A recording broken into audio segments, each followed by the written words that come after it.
You guys have this document on Blackboard. If you want, you can open it yourselves. It's a Word document that's in the course materials for session 4 under the lab. And we were just looking at this in the lecture portion.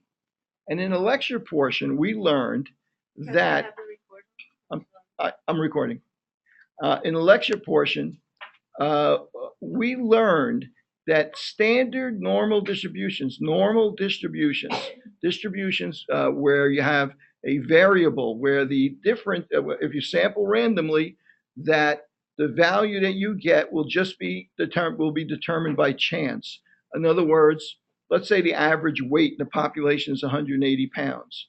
Whether or not you get a person, if you randomly select a person, whether that person is under 180 pounds or over 180 pounds is determined by chance because you know half the population is below 180, half the population is above. So the chance of them being above or below the mean is equal. So 50% of the time you get somebody below, 50% of the time somebody above. Now, normal distributions, as the ones that you've experienced, you know they tend to be clustered. The outcomes tend to be clustered towards the middle.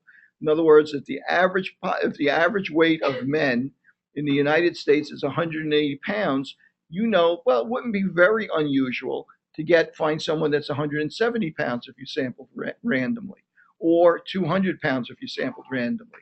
But it would become less and less common as you got further and further from the mean. Hence, you wind up with this bell curve where the values that are further from the mean are less likely to occur. So you can look at this normal distribution two ways. You can look at it as the probability of getting a value that far from the mean, but you can also look at it as the distribution of a normal population. That area, the area under there represents the number of people, just as it could represent, or the number of subjects, or the number of results, just as it could represent the probability of one particular outcome occurring. Okay, so now the important part is that this distribution doesn't matter what the mean is. As long as it's a normal distribution, the relationship between the mean and the standard deviation is always the same.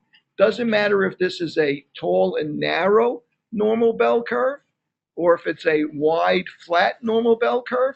As long as you know the mean and the standard deviation, there are certain things you know about all normal distributions. Okay, and that is that if you start with the mean, if you go to the left, one standard deviation minus one standard deviation, and to the right, plus one standard deviation, roughly 68% of the values of that population are going to be between one standard deviation below and one standard deviation above. Let's think about that for a second. If I told you the average weight of the males at Hunter College is 180 pounds, and I told you the standard deviation was 10, then you would say, okay, that means that 68% of the males here are between 170 and 190 pounds. Now, remember, what does standard deviation represent? It represents the level of variability. If when you collected your data to determine your mean and your standard deviation, you found that there was a lot of variability in the weight of males at Hunter, then that standard deviation would be a bigger number.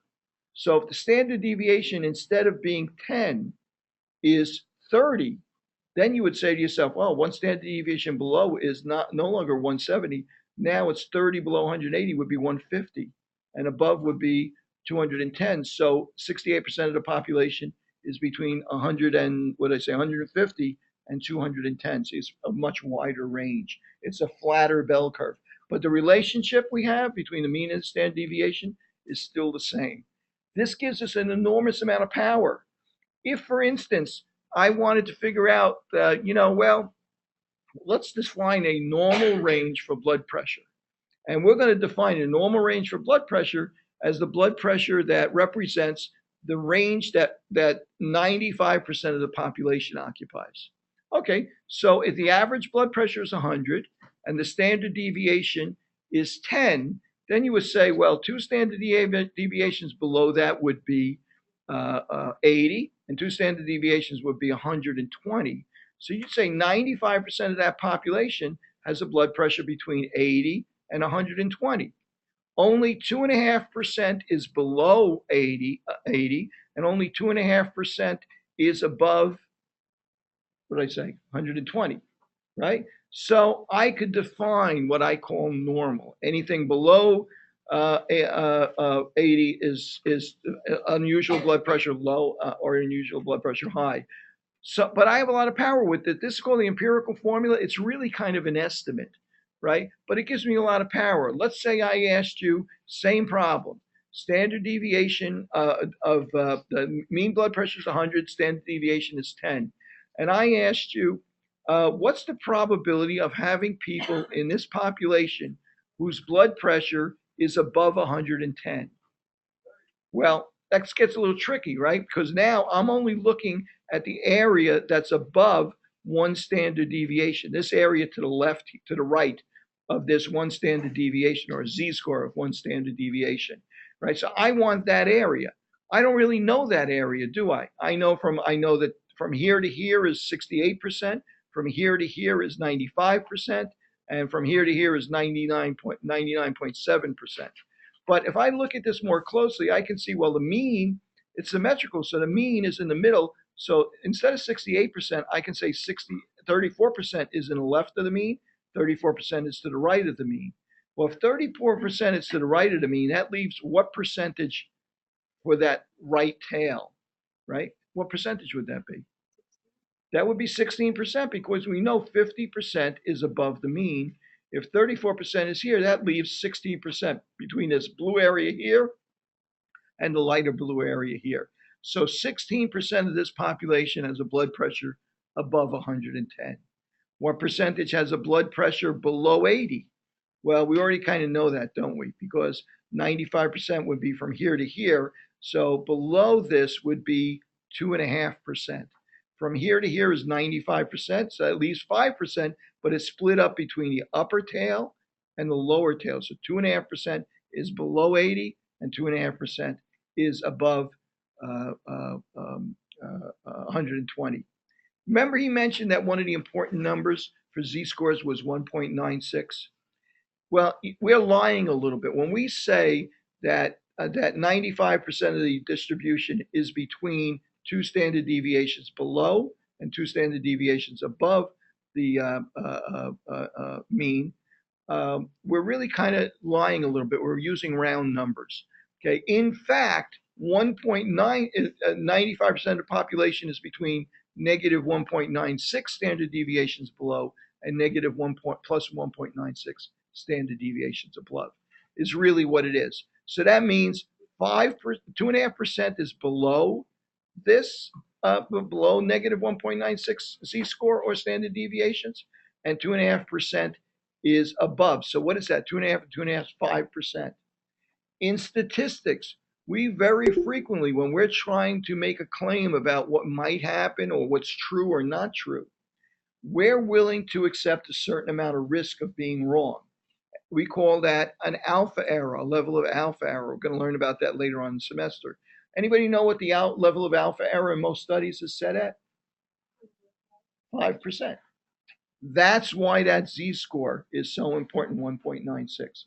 Because if you get a result that's outside of that z-score, 1.96, whether it's to the left, negative 1.96, or above a positive 1.96, that's an outcome that you would expect to happen less than 5% of the time, below or above combined.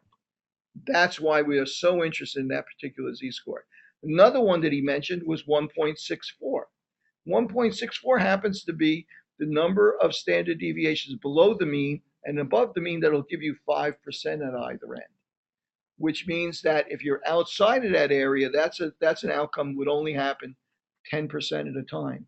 So if we set our alpha error instead at 5%, we set it at 10% instead, well, then we use the z-score negative 1.64 and positive 1.64 to put up our boundaries for how different two numbers have to be, two means have to be for two populations, for instance. We're going to get much more into how that works later on. In the meantime, let's try a couple of these examples. And I really should have blown this up a little earlier, but so you can see a little bit better.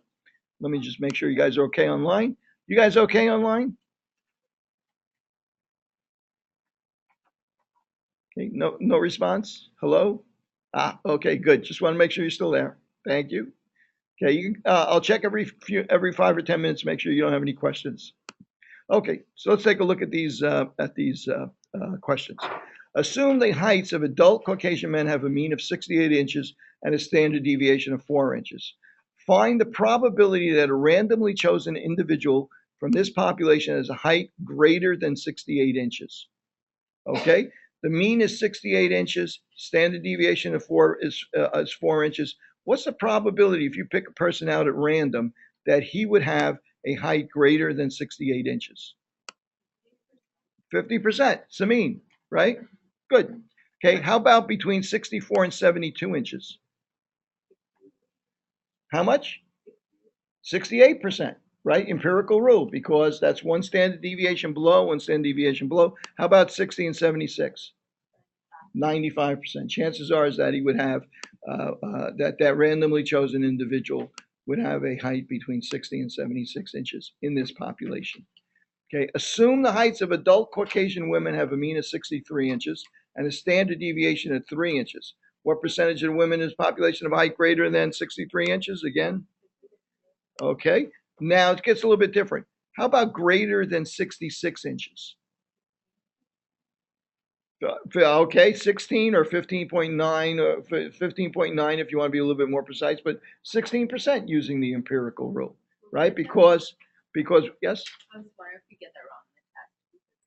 No, not if I mention using the empirical rule, no. If I mention using the table, you should be a little bit more precise. But that kind of thing. There'll be certain questions are multiple choice. The reason why we use Blackboard a lot for this is because they'll auto grade. I can put, I can tell it that that the right answer is 16, but I can also tell it to accept any answer plus or minus 0.05 or 0.01 or 0.1 or something like that. Now, on occasion, you'll have the right idea, but you'll make a mathematical mistake and you'll be an order of magnitude off or move a decimal place or something like that. On those kind of problems where that might be an issue, I'll have a mechanism where you can upload your work or present your work or something like that so that make sure we can give you part credit for that stuff. Okay, I'll try and make a judgment on those problems. How about less than 60 inches? What's the probability that they would have a height less than 60 inches? Mean is 63, standard deviation is 3, right? So what do we have here? Where one standard deviation to the left, what's the probability they'll be below that? Again, the area here is what? 16%, just like it was 16% on the top end. Are we okay with that so far? Everybody? You all on the same wavelength here? Yes. Good. Okay, let's try another one. Gestation time for humans has a mean of 266 days and a standard deviation of 25 days. What percent? Now, you want to know something that's interesting about this one. Is this a normal distribution?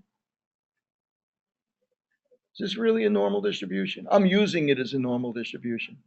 Would you expect a baby to be born a lot more than say, let's say 266 days is 9 months? Would you expect the baby to be born in 12 months? Not really, right? Would it be inconceivable that a baby would be born 4 months? Yeah, right. Premature. The likelihood of having a premature baby is a lot greater than having a baby that's far from the mean on the other end. So what kind of distribution is that? When you have babies at this end that are pulling the mean down to the left, that's skewed to the left or negatively skewed, right? That's really what this distribution would look like. We're going to make believe we're going to eliminate all the outliers, and we're just going to look at the normal babies, right? Normal babies, so that it's kind of a normal distribution. So if you really think about this, this is not really particularly a normal distribution. There are ways later on we're going to be able to do studies like this that we're going to learn about, where by using samples, we can draw conclusions on this, even though it's not strictly a normal distribution. But we'll figure out how to do that later. Okay, but let's for the moment assume it's a normal distribution. Gestation time is 266 days, standard deviation of 25. What percentage of the pregnancies would you expect to be greater than 291 days? Well, that's one standard deviation above, right? So what is that? Again, 16%. Less than 241 days. 16%. How about this? Less than 241 days or greater than 291 days. Okay, in other words, we would satisfy that on either end. So we would satisfy that if we were less than one standard deviation away, that's 16%, or 16% above. So what percentage at a time would we expect them to be less than 241 days or greater than 291 days? 16 and 16. Both ends satisfy that. The ones that are one standard deviation above and higher, or one standard deviation below and lower. Okay? Make sense? Okay, if I drew this, you guys would be comfortable with this? Should I try and draw it somehow or other? You know, unfortunately,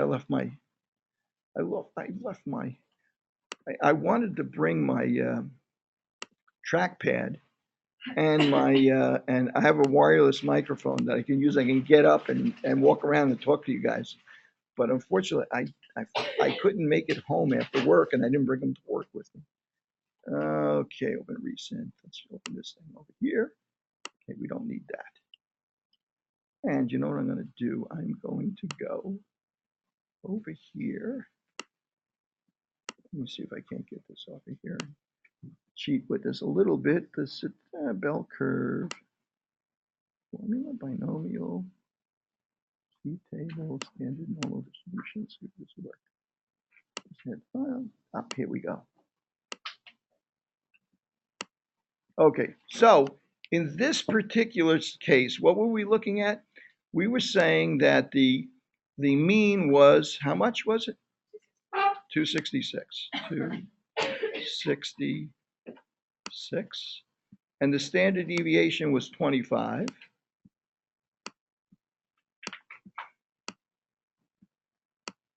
A little bit more difficult without doing a trackpad now.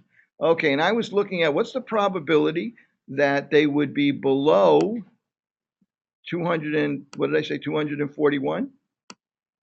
I think, right? Or above, what's 25 added to that? So 208, 290, what was it, 5?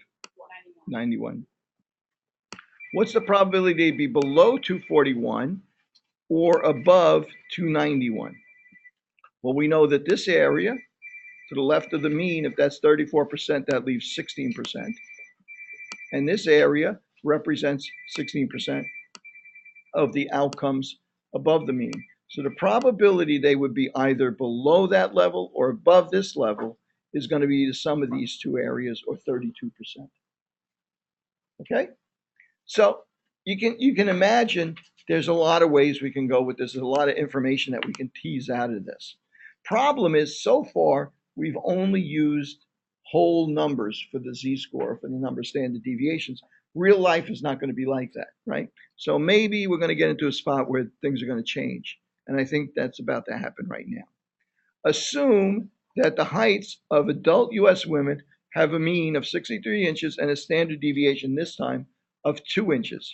What percent of women would you expect to have a mean of height less than 63 inches? We know that's 50%, right? It's just the mean. How about less than 62 inches? How many standard deviations below the mean is 62 inches? A half, right?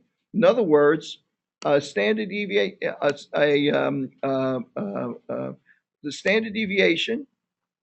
it's easier than writing sigma, is equal to 2, right? And the right now I'm looking at, what was it again? What were the numbers again? 63 and 2. So okay, the mean was 63, and I was asking you what percentage of women had a what were we measuring? Height, a height below 62 inches. Well, the difference between the mean and the number that we're interested in is 1. Standard deviation is 2.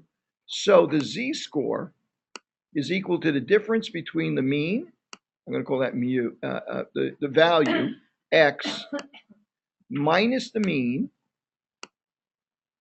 over the standard deviation, right? In other words, that's equal to 62 minus 63 was minus 1 over a standard deviation of 2. So the z-score is equal to -1, -1/2. negative 0.5. Right? Well, I don't have a shortcut from the empirical formula to tell me what area is to the left of negative 0.5. Remember, we're looking at what percentage of women are below that weight, that height of 62 inches, right? So I don't have that on the empirical formula. I have to find another way to look that up. That's where the tables come in. Okay, so I'm going to look up, you also have this on Blackboard if you want to open it up yourself. Z tables, Agresti, or you have it in the book if you have a book handy. Now remember, the way these Z tables work is that let me see if I can make this a little bit bigger. There we go. The way the Z tables work is, in this case, all of the areas in here represent the area to the left of the Z-score. Sometimes it'll show you a little graph and show you the purple to the right of that. That'll mean that it's showing you to the area above the Z-score rather than below the Z-score. So if I'm interested in this area, I'm in like Flint. I have it right in the table. If I want this area, I have to take this area, which the table gives me, and subtract it from 1. Right? So that'll give me the other half of it. Okay, so let's take a look at this. What was it again? Negative 0.5? Negative 0.5. Well, in this case, it was 0.50. So I remember the way we're looking up z-scores again is we have a 2-digit z-score here. So z-score for z-score of negative 2.4 would represent an area to the left, that purple area, of 0.008, 0.8%. Right? A negative 1.9 would be 2.87% to the left of that, a value of z-score of negative 1.9. Okay, so if I had a third digit, for instance, if I want to know what the area is represented by a z-score of negative 1.7, the columns would represent each of the additional digits. Okay, so a negative 1.78 would be 1.70, 1.71, 1.72, 3, 4, 5, 6, 7, 8.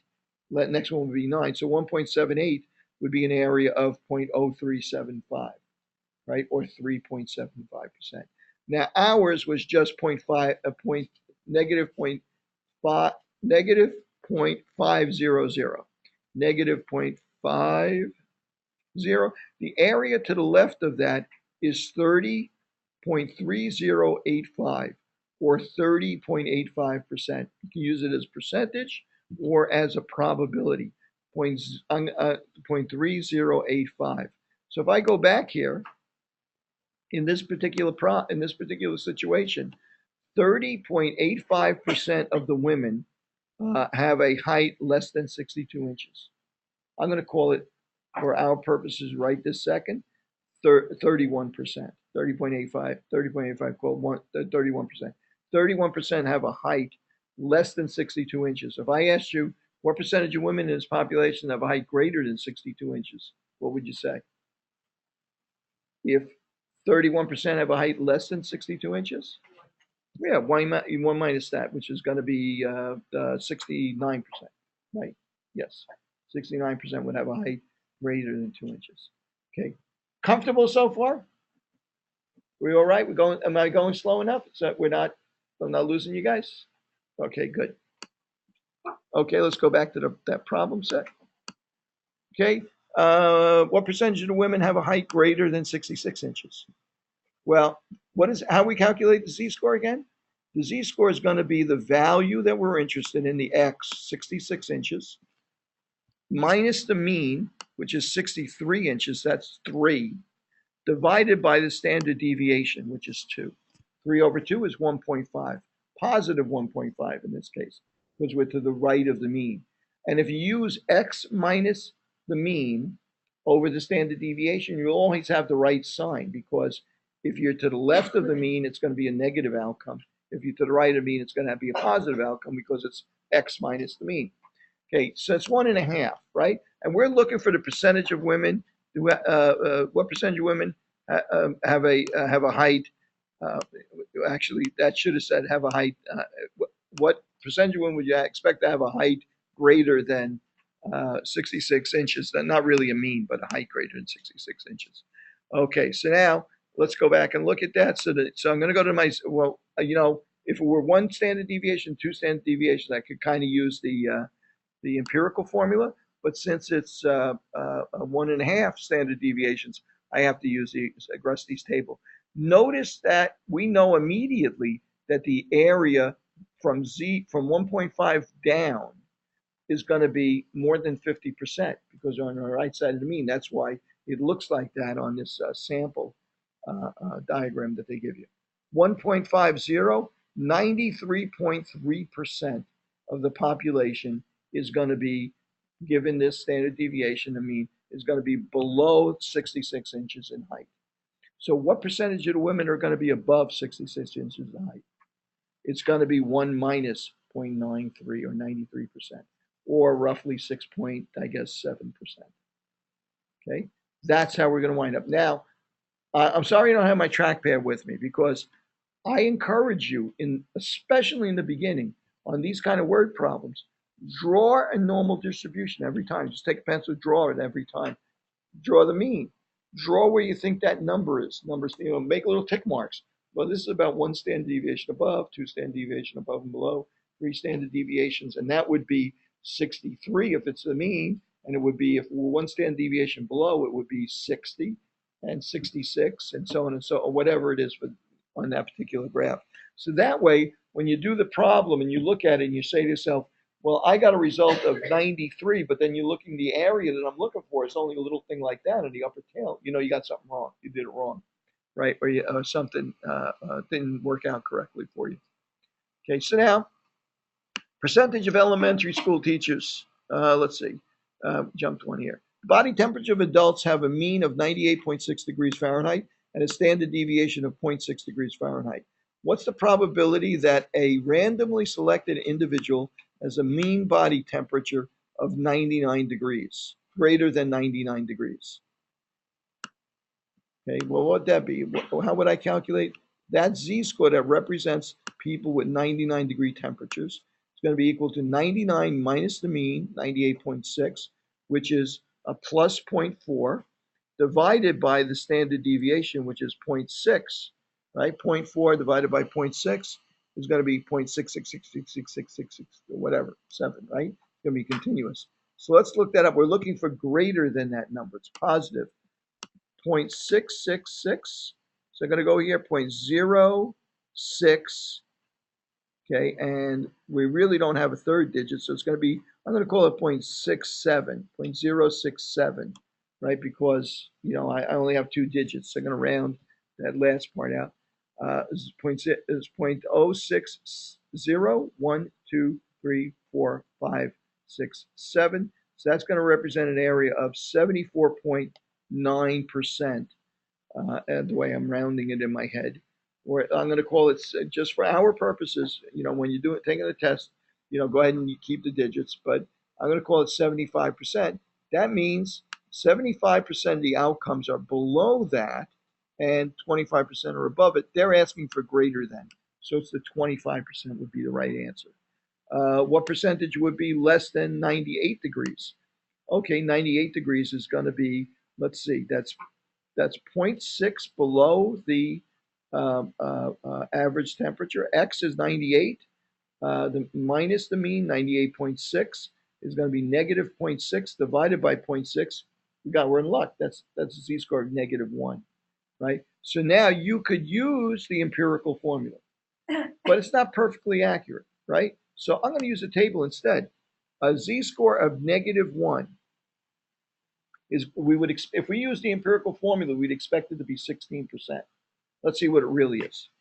-1.0 is going to be actually 15.87% instead of 16. See, the empirical formula is basically just an estimate, right? So we would expect 15.87% of those outcomes, if you randomly selected individuals or individuals in the population, to be have an average temperature of less than 98 degrees. Okay, I'm going to skip that. And then next one's going to, and then they ask you, of course, this is classic. What percentage would you expect to be less than 98 or greater than 99? Both of those satisfy it. So you'd add your 16% or 15.87, whatever it is, to the, what was it that we figured the other one was? I forget. What was it? Uh, yeah, 25%, whatever, 25%. You're 16% and you're 25% for the first part, for that 0.67, right? That plus 0.6, z-score plus 0.67. It's like 25% was above that and 16% was below this. So we would expect to put those together, that we'd get 25 and 16 would be 30, 41%. What percentage would be between those two numbers? Would be then 59%, right? The complement basically of that. Okay, so percentage of elementary school teachers is a mean of $32,000, standard deviation of 3,000. Find the percentage of teachers you would expect to have a salary greater than 36,500, and then less than not 28. Obviously, that's $28,000. But you do the same thing. Yeah, that's basically the same problem. I'm just going to check with the guys online to see if there's any questions. Okay.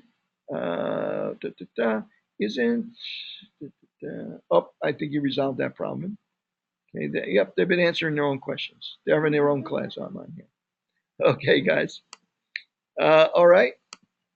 Assume that, let's see. You know, the GoToMeeting used to store the chat session, and it doesn't seem to do it anymore, which is very disappointing because it used to be valuable to me to go back and see what questions came up if I missed any. Assume the blood pressure readings have a mean of 120, standard deviation of 8. What blood pressure would now this is an interesting twist. Assume that blood pressure readings are normally distributed. That's kind of implied in all these problems. Are normally distributed and have a mean of 120 and a standard deviation of 8. What blood pressure would you expect that you would have to exceed the highest 10% in this population? That's kind of interesting, right? We know how this how this population is distributed. We know its mean and we know its standard deviation. Well, now I'm not asking you to tell me what percentage a certain value represents. Now I'm telling you, well, gee, what blood pressure do you have to be in the highest 10% in this population? In other words, what z-score or what value do you have to be at to be in the top 10% in this population? So now I know the area in the upper tail, but I want to know what the z-score is. Because if I know what the z-score is, I can figure out what the number is, right? So let's think about this. I need the upper 10%. Does my table that I have tell me the upper 10% ever? No, it tells me the lower area, right? So on my table, I'm looking for the 90th percentile. I'm looking for the area that the location where 90% of the values are below it, right? Because it doesn't tell me what's in the upper 10%, the right tail, only tells me what's to the left of a certain value. So now, if I go back to my table and I look at my 2 pages of table here, if I start at this end, a big negative z-score all the way over here, it's a very, very tiny percentage of the area of normal distribution. As the z-score becomes larger number, more positive number, right, the areas get bigger. When I get to a z-score of 0, it's 50%, is represented to the left. Okay, if I continue and my z-score gets bigger, well, now a z-score of plus 0.6 is 72%. A z-score of 1.4 is a z-score of 1.1 is 86%. A z-score of 1.2 represents 88%. Well, hang on a second here. If I look carefully here, I can see 89.25, 89.44, 89.62, 89.80, 89.97. That's almost exactly 90%. So a z-score of 1.28 represents the z-score that represents 90% of the population is below that, 10% of the population is above that. Well, how does that help me with this problem? How did you choose between that, Sure. that table and the one closest to which is 90, 18, because both of them represent 90%? I just picked one. because basically it probably doesn't matter that much. Which one? Let me go back again. Yeah. Well, actually, the next one's pretty far away, right? No, this is only three ten thousandths away, and this one is 15, right? So this one's actually closer. You want to know something though? In fact, one of the important ones is like 1.645 or something like that. Usually I use three digits, and you got to kind of take a wing on when you use 1.64 or 1.65 or something like that. So yeah, but sometimes you just have to pick one or the other. I mean, if you were really rigorous, you could do something called interpolation, and you could say the difference between these two is what is it, 18, right? And you got to go three towards this number. So 3 out of 8, if it's linear, 3 out of 18 times the difference between these two, the 10, would make it 1.083. Let's say you can actually kind of estimate where it is between those two for the next decimal place, if you really wanted to. Is that practical? No, nobody would ever bother doing that, I don't think. Right. So as you get into this, you get a feel for what actually is practical and what actually isn't practical. Okay, so it's 1.28 is the z-score. Well, that's very nice. I forgot it already. 1.28, did I say? Yeah, 1.28 is the z-score. 1.28 is the z-score, right? So now I know the mean is 120, and I'm looking for the value, which is 1.28 standard deviations above that. Well, the standard deviation is 8. So how many millimeters of mercury above that, above 120, do we have to go to find the number that represents that z-score? Well, it's got to be 8 times the standard deviation times 1.28. What is it? 10 point? Yeah, which is right. It's 8 times that 1.28. And you can actually work the formula backwards. If you're insecure about doing it in your head, you can actually work the formula backwards. Okay, and you could say, okay, so let me get this ink. Okay, you could say the z-score is equal. What did we say was equal to? Is equal to x, the value, minus the mean. Okay, if I use mu, I usually mean the population mean. If I use x bar, I usually mean the mean of the sample. Yeah, in this case, I'm not that worried about which one we're working with. Over the standard deviation, right? Okay, so now what do we know? We know that the z-score is 1.28.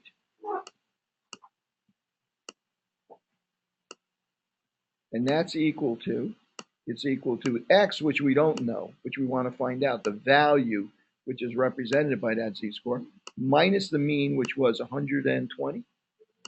Okay, over the standard deviation, which was 8. Right, so how do we resolve that? Well, put this over 1 and we can cross multiply, right? So 1.2, 1.220, was that 20? Oh, it's 1.28, that was the z-score, times 8, this is really hard to do, times 8 is equal to x minus 120.